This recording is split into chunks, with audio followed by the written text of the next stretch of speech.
வணக்கம். நெருப்பு தமிழர். நம்ம ஏஆர் ரகுமானுடைய ஷோ இன்றைக்கி கனடா டொரண்டோவில் இப்போ நடந்துக்கிட்டு இருக்கு.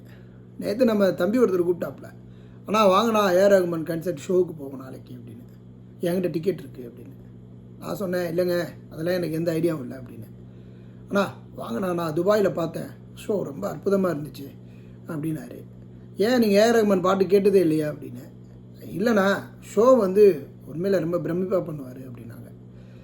இப்போது இதை நான் ஏன் இந்த இடத்துல முன்வைக்கிறேன்னா, என்னை பொறுத்த வரைக்கும் இந்த கூத்தடிக்கிற நிகழ்ச்சி, படம் பார்க்குறது, இதுகளுக்கெல்லாம் நேரம் நான் செலவு பண்ணுறதை விரும்புகிறதில்ல.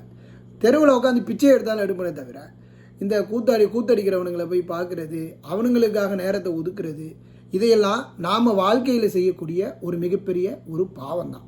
அதில் தமிழர்கள் தான் இன்றைக்கி ஈழத்து தமிழை மொத்தமாக அழிஞ்சே போயிட்டாங்க. சினிமாவுன்னு தமிழ்நாட்டில் உள்ளவன் மொத்தமாக ஏற்கனவே அவங்க சொல்லி முடிஞ்சது.